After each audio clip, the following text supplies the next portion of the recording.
예, 오늘 누가복음 1장 52절 53절의 말씀을 가지고 능하신 이가 행하신 큰일이라는 제목으로 말씀을 전합니다.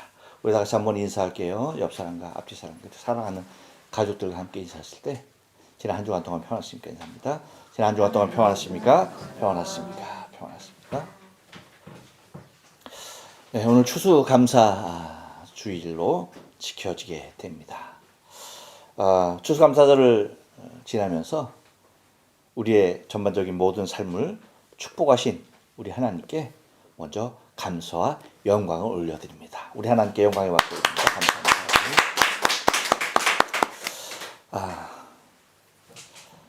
감사드리면서 여기 이렇게 많은 것을 가자리를 해놨습니다. 영상으로 보시는 분들은 아마 안 보일 거예요. 제 밑에 이렇게 있어서 여기 많이 준비를 해놨는데 이렇게 많은 것들이 올라와 있는데 거의 우리가 농사한 것은 뭐가 있을까 한번 찾아보는데 우리 권사님이 농사지은 땅콩 정도, 그리고 토란, 우리 집사람이 농사한 토란, 그래야 호박, 그리고 뭐가 있나? 아무튼 여러 가지가 있는데 그렇게 했습니다. 거의 그 외 거의 모든 것은 다 마트에서 사왔습니다. 내가 농사하지 않아도 그냥 가까운 마트만 가도 어떤 일이 벌어집니까? 무엇이든지 얼마든지 원하는 것들을 쉽게 구입할 수 있는 환경에 있어요. 이게 여러분 얼마나 감사한지요. 감사하지 않나요? 네, 감사하죠. 우리 감사절을 지나면서 우리가 평소에 그 감사함을 잊고 살아가는 부분들의 것들인데 사실 그렇게 쉽게 우리의 주변에서 모든 것을 구할 수 있는 것만으로도 우리는 얼마나 감사한지 모릅니다. 제가 어렸을 때만 하더라도 여러분 이제 방학 때면은 시골을 항상 갔어요. 충청북도 황간이죠. 영동군 황간인데 축풍령고기가 시작되는데요. 그러니까 아버지의 고향이기도 하죠. 큰아버지들이 이제 그곳에서 농사를 하고 계셨으니까 사촌 형들이 거기 이제 많았고요. 저희는 이제 서울에 살다 보니까 방학 되면 항상 내려갔어요. 근데 그 여름방학 때, 겨울방학, 여름방학 두 번을 갔는데 여름방학 때 가면은 항상 먹었던 것이 기억나요. 한 가지만 먹었어요. 꽁보리밥. 아마 여러분 꽁보리밥이 어떤 건지 잘 모르고, 꽁보리밥 씹으면요 얼마나 입안에서 잘 도망 다니는지, 이게 안 씹혀 잘, 얼마나 잘 도망 다니는지, 야 내가 그 소학교 시절에 그걸 느꼈다니까. 막 근데 그 꽁보리밥을 뭐에다 먹느냐? 간장 딱 하나. 그러니까 그거에 비벼 먹는 거예요. 딴 거 없었어요. 그렇게 먹었던 기억이 납니다. 그러니까 장 하나에 꽁보리밥을 먹었어요. 그러니까 큰아버지가 늘 아유 우리 천이 아유 이거 먹을 게 없는데 뭐 먹냐 하면서 항상 그렇게 말씀하셨던 기억이 납니다. 그런데 그나마 겨울 방학에는 그 꽁보리밥에 하얀 그 쌀이 들어가 있는 밥을 먹었어요. 그때는 김치도 있고, 그렇죠? 깍두기, 그러니까 그런 거. 그리고 고구마도 있고, 그리고 감도 있어서 먹었던 기억이 납니다. 그렇게 달랐죠. 어려웠죠. 하지만 지금은 여러분 도시나 시골이나 다를 것이 아무것도 없어요. 오히려 시골에서 더 많은 것들을 누리고 있는 것을 우리는 보게 됩니다. 불과 여러분 반세기 만의 일이에요. 정말 50년 만의 일이야. 그렇죠? 제가 10대 갖고 지금 60대니까 딱 반세기. 그러니까 이 얘기가 무슨 말이냐면 불과 50년 전만 하더라도요. 대한민국 대부분의 사람들이 힘들고 어려운 삶을 살았던 것이 현실이었어요. 여러분들도 아마 기억을 더듬으면 그럴 거예요. 왜 그렇게 힘들 수밖에 없었습니까? 36년간 일제의 지속적인 수탈이 있었어요. 그리고 해방을 맞이했지만 그나마 남아있는 것들은 뭐예요? 6.25 전쟁으로 국토가 초토화되었죠. 모든 것이 파괴되고 말았습니다. 그러니까 정말 어려운 때였죠. 그래서 세계에서 가장 가난한 나라가 어느 나라였습니까? 대한민국이었어요. 가난한 나라 중에 하나가 아니라 제일 가난한 나라가 아무것도 없는 모든 것이 초토화돼 버린 나라가 대한민국이었던 것입니다. 곧 모든 것이 파괴되고 아무것도 없는 곳에서 불과 여러분 반세기 만에 어떤 일이 일어나요?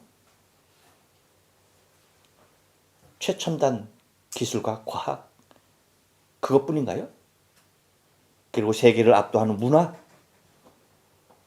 여기에 이르기까지 여러분 세계가 앞으로 움직이는 곳에 대한민국이 가장 앞서서 이끌어가는 가장 중요한 나라 중에 한 나라로 서 있게 되었어요.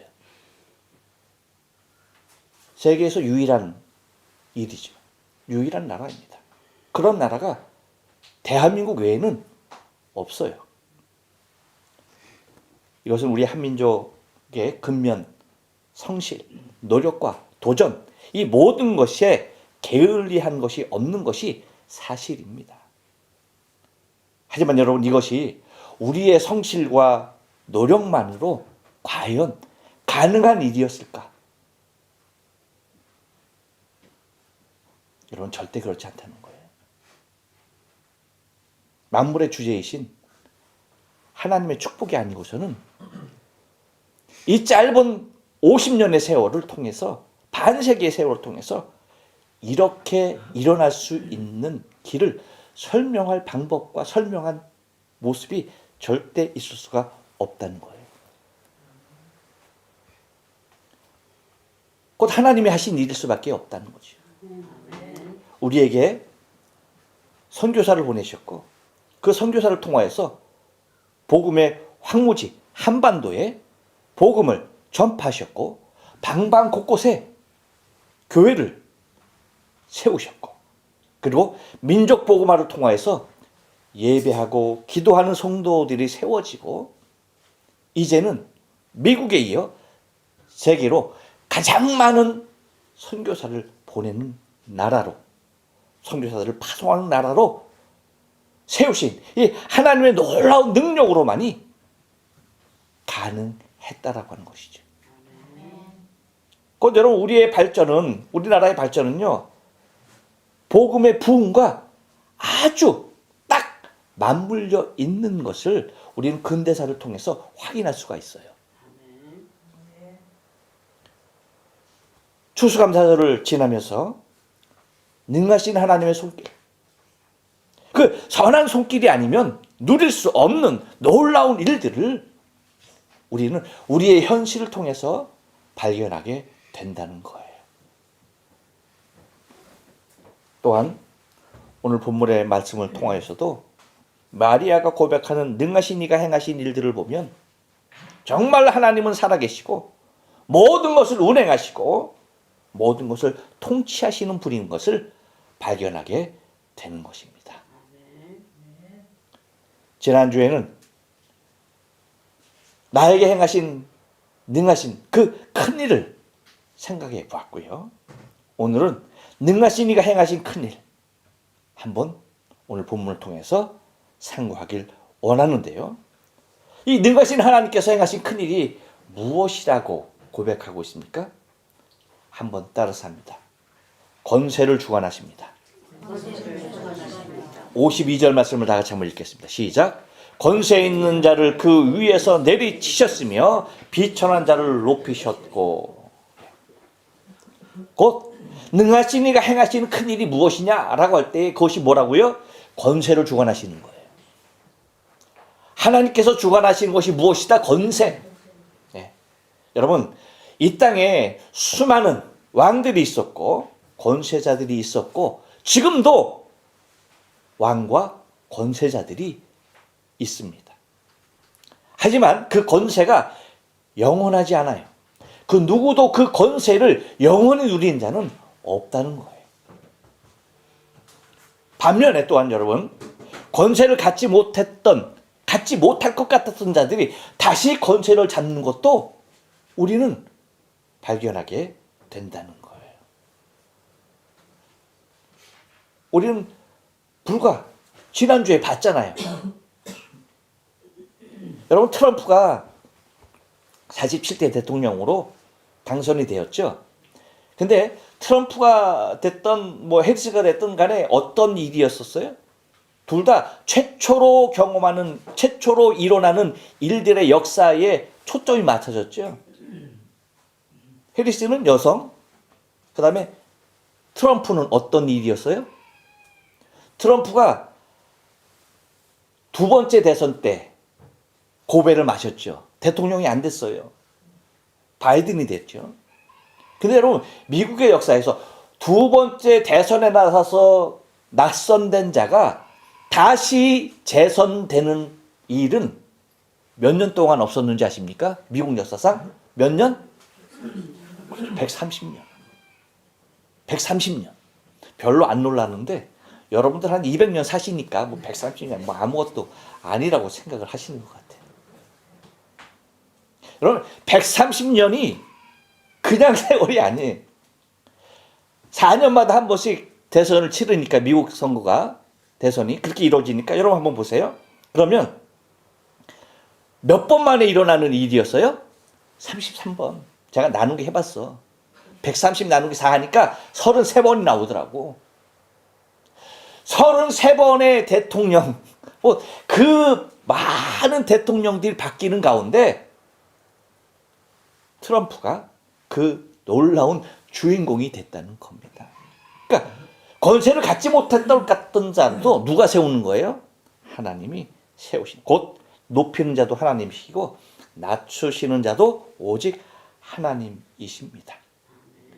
세상의 모든 권세는 일시적이나 영원한 권세는 오직 하나님에게만 있는 것입니다.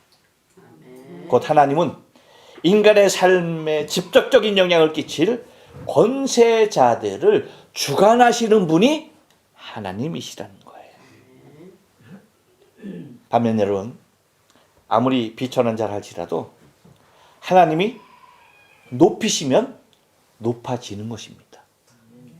또한 아무리 높은 자라도 하나님께서 낮추시면 낮아지는 것입니다.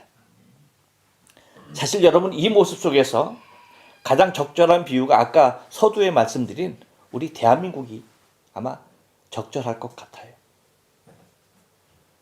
우리는 자타가 공인하는 지극히 비천한 너무나 어려운 나라였고 그 힘든 나라의 국민들이었습니다. 해외 원조 없이는 버틸 수 없는 극악의 상태에 놓였던 것이 우리 대한민국이었어요. 그런데 여러분, 하나님이 높이시니까 세계가 동경하는 나라가 되었습니다. 한때 미국 다음이었던 경제대국 일본을 앞서는 나라가 되었습니다. 지금은 일본 사람들이 우리 한국 사람 대하는 것 달라요. 여러분들 아마 일본에 사시니까 저만 느끼는 게 아닐 거예요. 달라요. 우리 아내가 어제 요 앞에 야채 가게에 갔는데, 여기 야채 가게는 그 동남아 사람들이 많이 적어요. 그랬더니 이제 제 아내가 야채라는 거, 이게 도대체 무슨 야채냐 하니까, 아니 당신은 일본인인데 왜 모르느냐? 나 일본인 아닌가? 응? 그럼 어디냐? 한국이다. 그러니까 한국 사람이냐고. 그러냐고. 나 김치 너무 좋아한다고. 이렇게 열정적으로 사랑받고 관심받고 하는 적이 거의 없었습니다. 곧 무슨 얘기냐면 이렇게 모든 권세를 그 세대마다 주관하시는 분이 누구시다? 하나님이시다. 곧 능하신 그분만이 권세의 주관자 되심을 우리는 말씀을 통해 바라보고 하나님만이 권세의 주인 되심을 고백하며 살아갈 수 있어야 하는 것입니다. 또 하나 능하신 이가 행하신 큰 일이 무엇입니까? 한 번 더 따라서 합니다. 삶을 주관하십니다. 53절 상반절 말씀 다 같이 한번 읽겠습니다. 시작. 줄이는 자를 좋은 것으로 배불리셨으며 아멘. 여러분 우리 주님께서 이 땅에 오셔서 돌아보신 것 중 첫 대상자들이 누구였습니까? 줄이고 배고픈 자들이었습니다. 가장 힘든 삶을 살아가는 사람들을 불쌍히 여기시며 그들의 필요를 채우셨습니다. 병든 자에게는 치료를, 그리고 죄인들에게는 용서를, 그리고 줄인 자들에게는 먹을 것으로 채우셨습니다. 어디로 가야 할지 모르는, 어디가 길인지 모르는 그 인생들을 향하여서는 당신이 직접 내가 곧 길이다, 그리고 진리다, 생명이다 라고 말씀하셨고 그들을 향하여서 주님이 자리하셨던 것이었습니다. 아무런 소망이 없는 자들, 아무런 소망이 없이 살아가는 사람들에게는 주님께서 참 소망을 허락해 주셨던 것을 우리는 또한 바라보게 되어지죠. 죽음 앞에 절망하는 일들도 있었습니다. 사랑하는 자녀를 잃었고 사랑하는 형제를 잃었던, 죽음 앞에 절망할 수밖에 없는 그들에게는 그들의 생명의 부활로 위로해 주셨던 것을 우리는 성경을 통하여 바라보게 됩니다. 이 모든 일은 능하신 이로서 가능하신 일이었습니다. 그 어떤 권세자도 우리의 인생의 삶의 일을 이렇게 해결해 줄 수 있었던 사람은 없었어요. 오늘도 우리 주님은 우리의 삶을 주관하고 계십니다. 주님이 주관하시는 우리의 삶은 곧 천국의 삶이요, 주님이 주인 되신 삶인 것입니다. 어제가 다니엘 16차 날이었어요. 여러분 잘 동참하고 계신가요? 네. 어제 강사가 연예인 권호중 집사였어요. 그의 간증 중에 이런 말을 하는 것을 들었습니다. 여러분들도 다 들었겠지만 한 가지가 마음에 와 닿더라고요. 여러 가지가 마음에 왔대. 그 중에 한 가지가 오늘 말씀과 연결해서 좀 생각이 나는 것이 뭐냐면, 우리가 주님과 동행한다 하면서 주님을 자신의 삶이 가는 곳으로 끌고 다니면서 내가 주님과 동행한다라고 얘기하는, 곧 21세기 교인들이 내가 주님과 동행해, 난 주님과 동행해, 난 주님과 함께 다녀, 함께 있어 라고 하면서 주님을 내가 가는 곳으로 손잡고 데려간다는 거예요. 끌고 가는 거지. 그러면서 그렇게 얘기해요. 주님을 나의 주인으로 모시는 것이 아니라 내가 주인 되었고 주님은 나의 종이야. 참으로 현대 기독교인들이 주님과 동행의 의미를 권호중 씨가 말하는 그 모습대로 이해하고 있는 사람들이 많다는 거예요.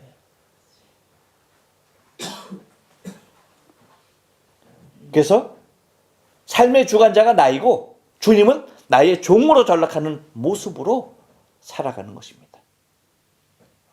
주님이 나의 필요를 채워주는 것은 사실이지만 이것만을 위하여서 주님께서 내 삶 가운데 오신 것이 아님을 우리는 기억해야 돼요. 주님이 나의 삶의 진정한 주관자로서 모시고 살아가는 것이 중요한 것입니다. 그래서 주님은 줄이는 자를 좋은 것으로 배불리셨으며 라고 하면서 우리의 삶에 있어서 무엇이든지 주님께서 다 관여하시며 이끄시며 내 삶을 오늘에 이르기까지 나와 동행하시며 내 삶을 이끌어 주신 분이 주님이시라는 겁니다. 곧 내 삶의 참 주인이 되시며 내 삶의 참 주관자는 오직 예수 그리스도 한 분밖에 없는 것임을 내 삶의 순간순간마다 고백하며 살아가야 하는 것입니다. 또 하나 능하신 이가 행하신 큰일이 무엇입니까? 한 번 더 따라삽니다. 물권을 주관하십니다. 53절 하반절 말씀 다 같이 읽게요. 시작. 부자를 공수로 보내셨도다. 아멘. 여러분, 아마 부가 편중되어져 있는 것은 여러분들이 다 아실 거예요. 근데 지금으로부터 약 9년 전의 통계니까 지금은 더 심해졌겠죠. 세계의 부의 50%가 1%의 사람들에게 집중되어 있다는 거죠. 그러니까 세계 전체의 부가 만약에 100만 원이라고 한다면 단 한 사람에 해당하는 그 사람에게 50만 원이 가 있다는 거예요. 1%의 사람들이 세계 전체 부의 반을 가지고 있다는 겁니다. 지금은 뭐 60% 정도 됐을 것 같아. 9년도 지났으니까. 여러분, 그러면 여러분이 한번 물어볼게요. 그러한 세상에서 여러분은 부하십니까? 가난하십니까? 어때요? 대답을 못하네. 가난하십니까? 그럼 왜 가난하죠? 부가 편중되어 있기 때문에, 그 1%의 사람들이 반을 갖고 있기 때문에. 물론 그들이 나누면 세계에서 굶어 죽는 사람, 지금도 기아상창에서 굶어 죽는 사람들이 많이 있지. 그런 일은 없어질 거예요. 그렇죠? 그러니까 없어서 굶어 죽는 일은 없는 거예요, 사실. 여러분, 우리는 가난해요? 그 가난한 이유가 뭘까? 옆 사람에게 얘기해 줍니다. 복되게 하신 겁니다.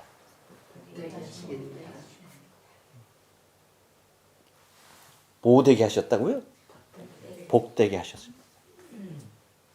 정말이에요. 믿습니까, 여러분?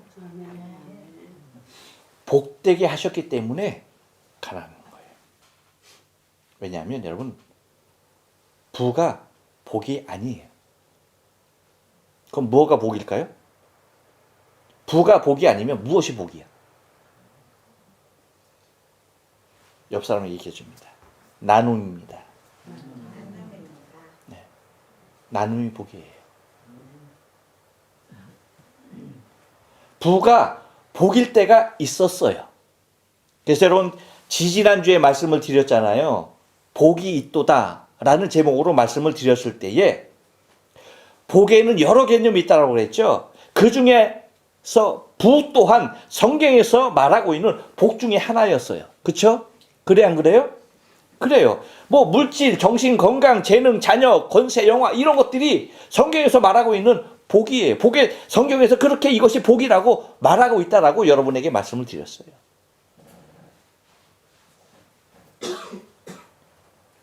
그런데 오늘 말씀을 보면 부자를 공수로 보내셨다라고 얘기해요. 왜 부자를 공수로 보내셨을까? 이 말은요, 엄밀히 따지면 이 말과 똑같은 거예요. 그들은 나누지 않았던 거예요. 그들은 뭐 하지 않았다고요? 나누지 않았던 거예요. 여러분, 우리가 착각하는 것이 많은 사람들이 그래. 나한테 100만 원 있으면 나눌 거야 라고 얘기해요. 근데 100만 원 있어봐요. 그건 나눕니까 못 나눕니까? 못 나눠. 절대 못 나눠. 근데 여러분, 우리 가난하다라고 고백했죠? 근데 지금 우리는 100만 원도 없어. 근데 나한테 콩 하나 있어. 이거 나눌 수 있어요, 없어요? 있어요. 이거 나눠요. 하나님께서 우리를 가난하게 하신 것은 아까 말씀드린 복되게 하셨다. 복되게 하시려고 가난하게 하셨다. 여러분, 누누이 말씀드리지만 내가 가난한 것은요. 뭐예요? 하나님이 나로 부하게 하시면 절대 나눌 수도 없고 절대 하나님 섬길 수도 없는 인물들이야. 다. 나를 비롯해서 여기에 있는 모든 분들이 다 그런 사람이야. 정말이야. 여러분, 하나님이 나에게 물건을 주셨으면 저 어땠을 것 같아요? 가관이었을 거야. 하나님이 너무 정확히 하시는 거예요. 우리를 복된 사람으로 있게 하시는 하나님의 뜻이 우리를 부하지 않게 하신 것이 하나님이 우리를 복되게 하신 것임을 잊지 말아야 돼요. 그러니까 여러분 봐요. 그럼 나는 가난하니까 부의 복은 없는 거네요. 네? 나는 가난하니까 부의 복은 없는 거죠. 맞아요, 틀려요? 자, 여러분, 제가 성경으로 답을 드릴게요. 디모데전서 6장 9절, 10절 보면 그렇게 얘기해요. 부하려 하는 자들은 시험과 올무와 여러 가지 어리석고 해로운 정욕에 떨어지나니 곧 사람으로 침륜과 멸망에 빠지게 하는 것이라. 10절에서 돈을 사랑함이 일만하게 뿌리가 되나니 이것을 사모하는 자들이 미혹을 받아 믿음에서 떠나 많은 근심으로써 자기를 찔렀도다. 자, 우리가 부하려고 해질 때에 일어나는 병폐가 뭐예요? 시험과 올무 여러 가지 어리석고 해로운 정욕에 떨어진다. 곧 부가 있으면 그렇게 될 수 있다 없다? 되는 거예요. 곧 사람으로 말미암아 침륜과 멸망 가운데 빠지게 하는 것이 부라는 거예요. 그럼 여러분이 그렇게 얘기하고, 목사님, 저 기독교인들 중에서 부자가 많은데요. 많아요. 근데 그들은 가질만 한 자들이야. 왜요? 그들은 저와 여러분과 같지 않아. 하나님께서 주신 것으로 더 큰 일을 이루며 나눌 수 있는 그릇들이 된 사람이에요.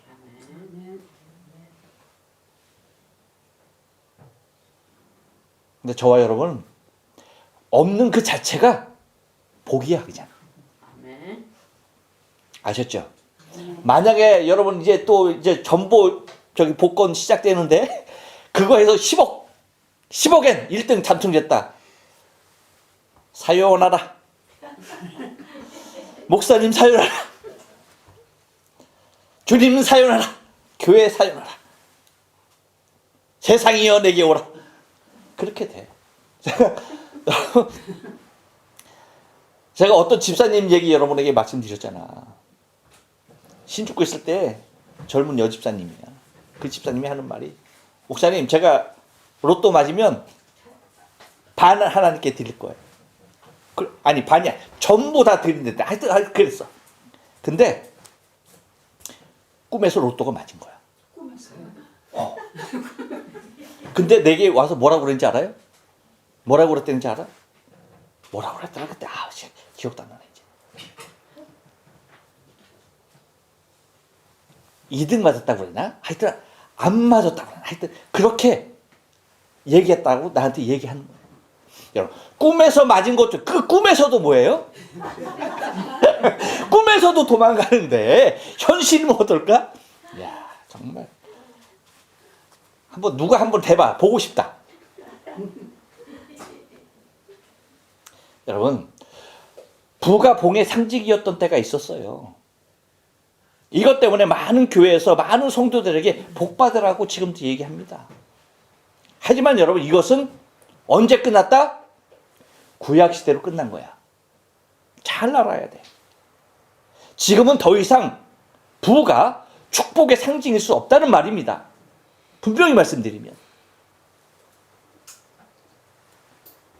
다시 한번 여러분에게 말씀드리지만 구약시대에는 하나님의 현현의 시대, 곧 하나님께서 음성을 주셨고 하나님께서 보이셨고 하나님이 택한 자들을 통해서 당신의 살아계신 영이신 하나님, 보이지 아니하는, 우리 눈에 보이지 아니하는 그 하나님을 당신들의 택한 백성들을 통해서 드러내셨어요. 그 중에 가장 확실한 방법이 뭐였어요? 자신의 택한 백성들에게 부를 주는 거였어요. 거부가 되게 하는 거였어요. 그래서 눈에 보이지 아니하는 하나님이 살아계심을 세상 사람들로 하여금 알게 하셨던 거예요. 그것이 어느 시대다? 구약의 시대. 이것을 통해서 하나님이 온 땅에 살아계신 하나님임을 선포하셨던 겁니다. 여러분, 아브라함 거부였어요? 졸부였어요? 거부였어요. 이삭 어땠습니까? 야곱 어땠어요? 욥 어땠어요? 욥. 하나같이 거부였습니다. 여러분, 애굽에서 나오는 이스라엘 백성들 어땠어요? 가난했습니까? 종이었으니까 가난했어요? 그렇잖아요. 그들은 한 사람도 가난한 사람으로 나온 사람이 없어. 다 부자로 나왔어. 왜? 하나님께서 10번째 재앙을 통해서 그 애굽 백성들에게 하나님이 얼마나 위대하고 크신 분인 것을 그 애굽 사람 한 사람 한 사람에게 알게 하셨는데, 무엇을 통해서? 이스라엘 백성들이 가서 금 내놔 하면은 뭐 했어요? 두렵고 떨려서 뭐예요? 다 있는 것, 금은 보아 다 달라는 대로 줬어. 자기가 가진 모든 것을 줬어. 물론 그것이 광야에서 금송아지가 되었지만 뭐예요? 하나님이 그렇게 이스라엘 백성 한 사람 한 사람을 다 부하게 하는 그 과정에서 누구에게? 세상 사람인 애굽 사람들에게 하나님의 위대하심과 살아계심을 그들이 달라 하는 그 목소리를 통해서 나타내셨던 거예요. 그들뿐입니까? 다윗은 어떻고 솔로몬은 어땠고 여러분 보아스는 어땠어요? 곧 하나님이 택한 모든 사람들은 다 거부로서 부한자로서 그들이 가진 물질이 곧 살아계신 하나님, 보이지 아니하신 영이신 하나님을 드러내는 중요한 수단이었던 것입니다. 그 후로 여러분 신약시대에는 어떻습니까? 하나님이 영이신 하나님이 아닌 육을 가지신 하나님으로, 우리 사람의 눈에 보이시는 하나님으로 이 땅에 직접 육신을 입고 내려오셨어. 이제 더 이상 물질을 통해서 하나님이 드러나는 것이 아니라 사람이 그냥 보기만 하면 뭐예요? 살아계신 하나님이 내 눈앞에 보이는 거야. 내 눈으로 보이고 내 귀로 그분의 음성이 들리는 거예요. 그러니까 더 이상 눈에 보이지 않는 하나님이 아닌 우리 눈으로 확인할 수 있는 육체를 갖고 오셨기 때문에 그 다른 어떤 것으로 인간에게 주어지는 물질을 통해서 하나님을 드러낼 필요가 있어요? 없어요? 없어. 왜? 하나님이 보이는데. 여러분, 물질로 하나님 보이는 것과 눈으로 직접 보는 거 어느 게 더 쉬워요? 눈으로 보는 것이죠. 당연한 것입니다.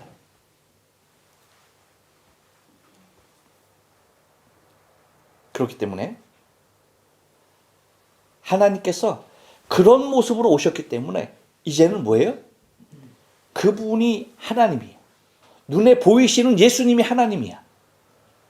근데 그분은 어떻게 사셨으며 그 사랑하는 백성들에게 무엇라고 말씀하셨는가 하는 것이 중요한 거예요. 봐요, 여러분. 그분은 사랑을 주셨어요. 그분은 치료해 주셨고요. 그분은 당신의 생명까지도 우리에게 주셨어요. 그리고 그분은 반세겔도 없으셨고 그나마 당신이 갖고 계신 그 모든 것을 다 나눠주셨어요. 심지어 당신의 겉옷까지도 군병들에게 주셨습니다. 이것을 통해서 당신이 하나님 되심을 증거하셨던 거예요. 따라서 주님의 제자들도 하나같이 주님과 똑같은 삶을 살았습니다. 그래요, 안 그래요? 곧 그 삶을 통하여서 예수가 살아계신 하나님인 것을 증거하였던 것입니다. 초대교회 성도들은 어떻게 살았습니까? 그들도 자신들이 갖고 있는 것을 다 나누었어요. 그 삶을 통해서 하나님이 정말 살아계신 분인 것을 드러냈던 것입니다. 그러니까 신약시대에 들어와서는요, 가진 것 그 부 자체가 하나님을 드러내는 것이 아니고 갖고 있는 것이 얼마가 되었던 그것을 나누는 것이 하나님의 살아계심을 드러내는 방법이라는 거예요.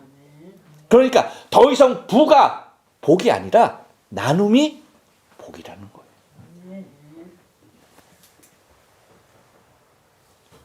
그렇게 여러분, 나눔이 복이며 가난이 복인 것이 가난한 사람들이 나눌 수 있는 모습이기 때문입니다. 그러므로 심령이 가난한 사람이 왜 복이 있을까? 다른 데잖아요. 여러분, 우리는 기억해야 합니다. 하나님께서 부자를 무엇으로 보냈다? 공수로 보낸 거예요. 만약에 여러분 부자를 손에 잔뜩 쥐어서 보내면 우리는 어떻게 해야 돼? 우리도 다를 거 없어. 그냥 무조건 갖다 모아야 돼. 그래서 갈 때 잔뜩 들고 가야 돼. 그런데 아무리 큰 부자라 할지라도 주님께서 어떻게 보내셨다? 공수로 보낸 거예요. 이 얘기는 뭐냐면 이 땅에 내가 쌓은 것으로는 이 땅에 쌓은 것으로는 내 것이 될 수 없다는 거예요. 내 것이 될 수 있는 유일한 방법은 뭐예요? 나눈 것밖에 없는 거예요. 잘 기억해야 돼요. 하나님의 나라에 누가 부한 자일까요? 이 땅에 쌓는 자? 네. 이 땅에 쌓는 자는 이 땅에서 가장 부한 자고요. 하늘에서 부한 자는 이 땅에서 쌓는 어리석은 삶이 아니에요. 하늘에서 내 보화로 쌓이는 것은 내가 나눈 것만큼 쌓이는 거야. 내가 베푼 것만큼 쌓이는 거야. 그것이 내 보화가 되는 거예요. 그것이 내가 하늘에서 큰 자가 되는 것이고 부한 자가 되는 거예요. 곧 능하신 하나님께서 행하신 큰 일이 무엇이냐? 그것은 물건을 주관하는 거예요. 부자라 할지라도 공수로 보내시는 하나님의 그 놀라우신 능력, 가난할지라도 그 없는 것을 나눌 수 있는 축복, 이 모든 것이 하나님 능하신 그분께서 우리 안에 행하신 일이라는 사실을 기억해야 돼요. 바라긴 저와 여러분이